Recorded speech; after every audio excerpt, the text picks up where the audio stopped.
Welcome to another episode of Microbrand Monday. Now, right off the top, I'm going to be honest with you guys. Today we are looking at a watch that utilizes a VK Mecha Quartz movement.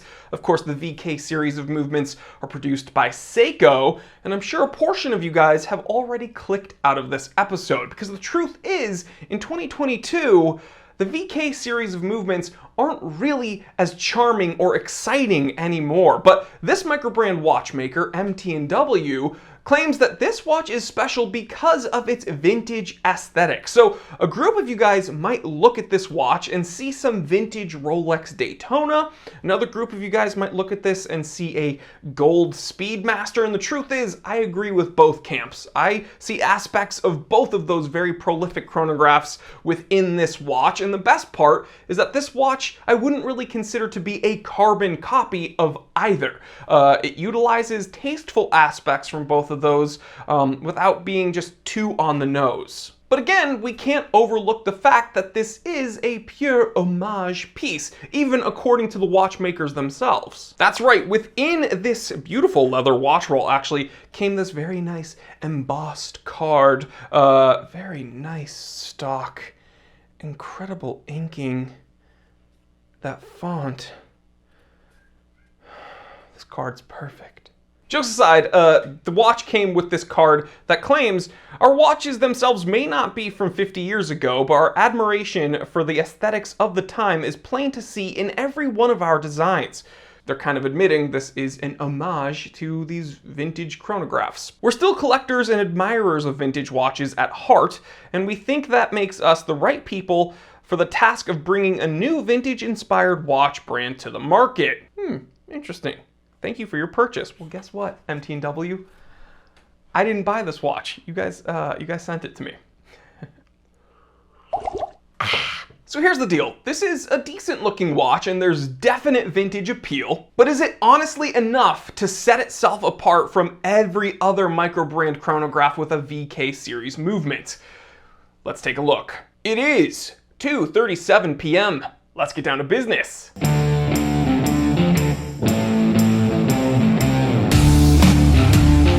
Getting into the specs, we'll kick it off with the price because, of course, it's probably one of the more important metrics when it comes to deciding upon a watch. It's said that the early bird pricing for this piece will be under $200, so keep that in mind. You're getting a Seiko VK63 Mecha Quartz movement, so this watch is a quartz watch with a battery, but it utilizes gears to allow that chronograph hand to be just a little bit smoother, so it's not just tick, tick, ticking. Case diameter of 40 millimeters, lug to lug of 47.7 millimeters, and a case thickness of 12.7 millimeters. Now this case is just pretty standard 316L stainless steel, which brings us to something I'm going to bring up in a little bit. The spec sheet says the crystal is high clarity domed crystal.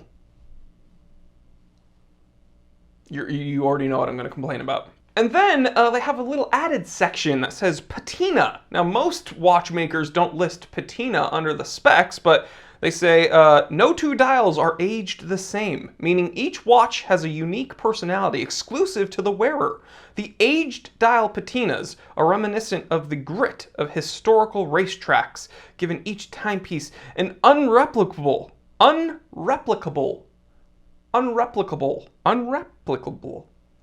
I've never said that word in my entire life, I've just realized. I've never said it. Unreplicable. Unreplicable vintage effect. I got through it. That word is unreplicable. I didn't even use it in a sentence properly. This watch has a 30-meter water resistance rating, it weighs 58 grams, and you're getting a factory warranty of 12 months, so an entire year. All right, so I already alluded to the fact that there's a few kind of frustrating things about this watch and some cool things, so we're gonna go over both in the pros and cons. Pros, I love the crystal distortion. Again, gives it a very vintage aesthetic, very fun. When you're photographing the watch, it just makes for a more dynamic look, that kind of just crazy. I love that bubble look. Those bubble butts, just big anime titties. Overall, the watch feels of solid construction. The dimensions, pretty wearable, nothing too crazy. The lug to lug might be big if you have like kind of slender wrists, but overall, very wearable watch, nothing cumbersome. And again, I really do appreciate the vintage charm without it being just a straight up carbon copy of an old Speedmaster or an old Daytona. But with the good comes the bad, so let's get into the cons. First con, and this is gonna be kind of a mini rant. This watch is made, okay, hold on. I need to formulate my thoughts because often I find my thoughts are unreplicable. So I want to present them well because they're just one of a kind. I used it in a sentence. Boom. Roasted. Today's episode brought to you by the word unreplicable. Panerai watches are not unreplicable, so much so that Panerai has huge difficulties finding out which are the replicas and which are real. Unreplicable. Unreplicable is the antithesis of Panerai. Replicable. What I was trying to say as I gathered my thoughts and had a slow, well, actually pretty abrupt mental break. I'm really not a fan of some of these watchmakers' marketing campaigns where it tries to hearken on some kind of romantic interpretation of like the watch world. What do I mean by that? Well, they're talking about how this is made for vintage enthusiasts and we're all vintage watch lovers at heart and this and that. But at the same time, like all the information on their site, it's like missing huge swaths of information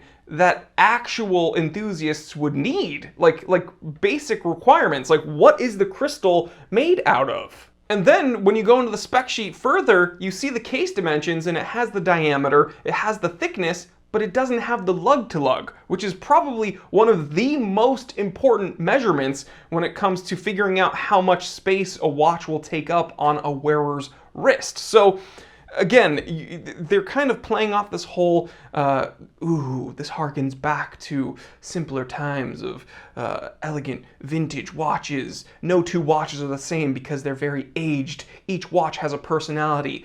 We love vintage watches. We are vintage watch enthusiasts, so we're the ones to bring a modern vintage watch to market, but at the same time, we're not really making these for actual enthusiasts because actual enthusiasts would again require knowledge on what the crystal material is and what the freaking lug to lug is. It just blows my mind that they have a blueprint of the watch with the measurements except for the lug to lug. It doesn't show the lug to lug. It blows my mind. You have it right there. Just put the lug to lug and just tell us what the crystal is.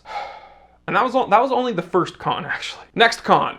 The dial is clean, okay, from what I can see. However, I think some people would probably accuse this watch of being a bit bland. Like, aside from the patination, and again, no two dials being the same, I appreciate patination. I think it's fun to see them doing something different. But the markers on the sub-dials, the indexes, it's, again, kind of simple.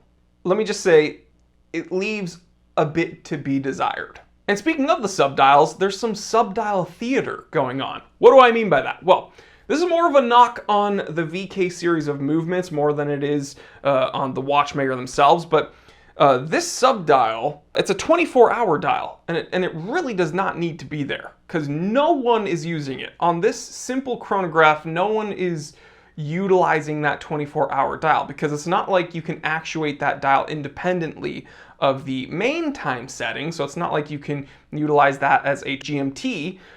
It's just a simple 24-hour dial. So I get that it's there to add some symmetry to the dial and kind of, you know, round it out. It's a tri-register, but I never liked that with the VK movements.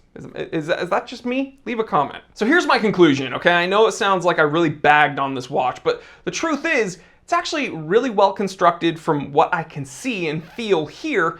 Everything's very clean, it works as it should, and the price is pretty dang good. Again, early bird pricing coming in under $200. I just wish if they were going to utilize marketing claiming that they were catering to watch enthusiasts, that they would actually cater to watch enthusiasts by giving us just basic information like crystal material and lug to lug. So yeah, this might not be the most exciting microbrand chronograph that we've taken a look at on this channel, but the truth is, for under $200, if you're looking for a kind of modern built vintage chronograph, this is definitely a contender. But guys, as always, let me know what you think about this. Leave me a comment, and yeah, would you wear this watch? Do you kind of get what I'm saying when I'm complaining about that marketing? It's kind of cheesy. I don't know.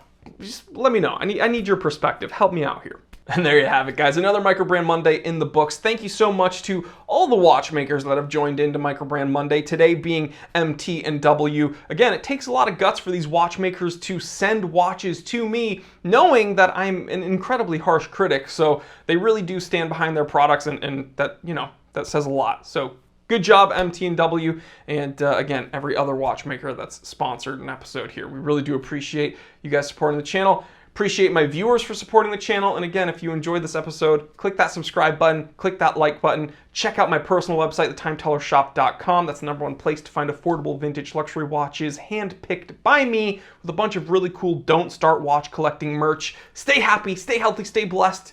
I will catch you on the next one. I'm Jory Goodman, the Time Teller, and always remember, I didn't invent time. I just tell it.